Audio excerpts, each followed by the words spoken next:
What inspired this was it happened in my house when I was growing up. And I came home from school and I opened my bedroom door and there were ladybugs everywhere. The red Really? ladybugs on my curtains, on the walls, on my bedspread, on the floor, on the ceiling, hundreds of ladybugs. And I That's went so cool. downstairs and I called my mom.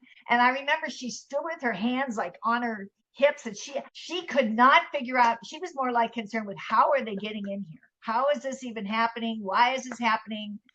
Does the windows need to be caulked? What's going on? And I thought it was the best thing that ever happened. It's cool. So, you look at that and this is kind of cool. I mean, they don't sting, they don't bite, they don't do something horrible to you. They're really cool. So all the kids in the neighborhood came over and we're all looking at, because no one's ever seen that before, like a whole room filled with ladybugs. What is this? Yeah. So it was very exciting to me to find out something about them, to try and figure out why they were coming. My mom was more concerned with how did they get in, but why were they coming, and what does it mean? And it was in Minnesota where I grew up, where it gets Oh, very okay. cold, obviously, in the winter. So, kind of wondered, is this part of their, what do they do this? Because they live for a year. Some will live for 2 years. So they live for a while.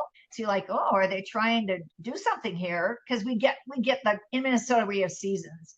You would have to actually get the garden ready. You'd put chicken wire over some of the bulbs and leaves and stuff and cover things to protect it from the harshness of the winter that it was going to get. So you just looked at it, is this a prep thing? What is Mm. this? We couldn't figure it out.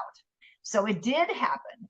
And every day I came home and there were fewer and fewer, and I don't know where they went. There was a crawl space though of between my ceiling and the arched roof. So, years later we figured out maybe they were up there wintering and Oh, that was the wow. warmest place that they could go. And then, Yeah.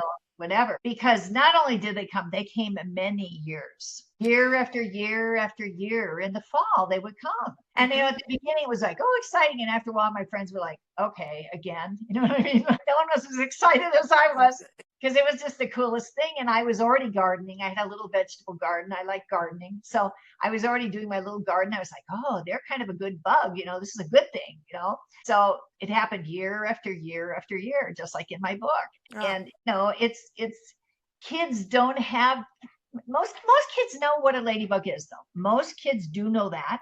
That's one of the bugs they like and enjoy seeing because they don't sting, they don't hurt you, they crawl hmm. around, but they don't realize their beneficial aspect. So it's important to teach that and go outside and say, hey, how many butterflies can you find in the garden today? Where are they? Can you find them? We want to take care of them. We don't want something bad to happen to them. We don't want to Mm. spray. It's a beneficial bug. We want to see this bug.